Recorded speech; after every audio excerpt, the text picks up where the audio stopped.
Hey folks, my name is Mo Amir and this is VANCOLOUR, British Columbia's bona fide culture and politics TV talk show. Tonight, it's all about the culture. An expert on loneliness will be here to explain why Vancouver is such an unfriendly city, or at least why it feels that way. Plus, BC Bob will be here to explain some BC folklore. Yeah, we're going to talk about monsters. But first, we're 3 weeks into January and you didn't do it, did ya? You didn't stick to your New Year's resolution. Or maybe you did. Good job, you. A lot of people fail on their New Year's goals by now, but don't worry, our guest tonight will get you back on track. A beloved media personality, entrepreneur, workplace wellness expert, a leading local motivational speaker, and on top of all of that, she's the author of Reset with Resilience, your guide to greatness when your goals go sideways. She is Mandy Gill. Mandy, hello. Hi, thank you for having me. Well, thanks so much for being here. I feel like if I'm going to take advice from anyone, it's going to be from someone with your resume. Well, I can also I'm out of breath saying all that stuff. I'm honored that you said it all. And I will also say I've failed so many times. So it's really thoughtful to hear you say that, because honestly, if I can at least provide any insights of how to get back on track, that is exactly what I love to do. I love it. So let's do that. Let's take a specific example. Yes. We're in the third week of January. Yeah. I'm sure a lot of people had really great intentions and really big goals for 2025. And maybe now they're looking at those goals and going, well, we already failed. Is there anything they can do now, or should they just give up? Never give up. Never give up unless you're really like, this is not for me. Yeah. So why I give you that example of saying never give up is because we oftentimes say failure, right? And we see it as the end of a road. It isn't. It's anything but. A setback can also be an incredible position to have a comeback. Sometimes we'll even use the word like pivot for some people, because they're like, yes, all I need to do is just, have this little bit of a pivot.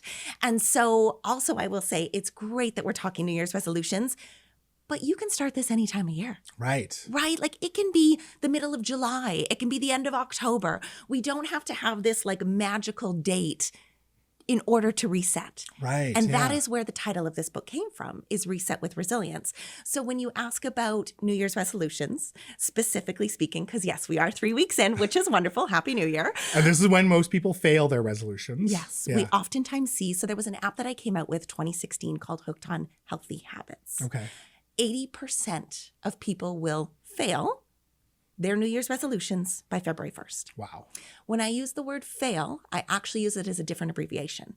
First attempt in living. Oh, I like that. Right? Yeah. All of us fail. Did this app have you saying motivational mantras? Because I feel like I'd be into this.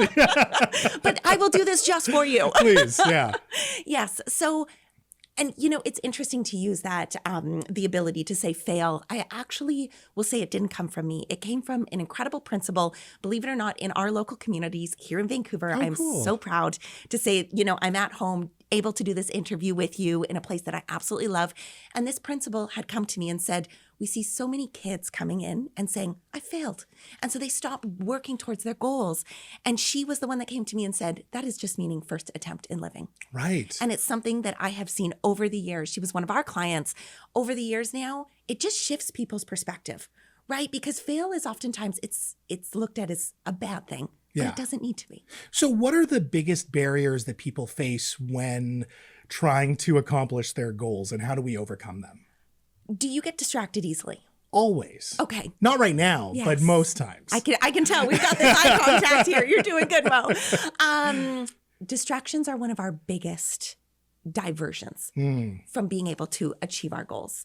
And we see that from a data perspective, but we also see it from us who are able to be open and say, you know what? I know that this shiny object, either on social media, in my inbox, somebody invited me out to do something, but I really should have been doing X. Right. We need to attach that to a deeper why.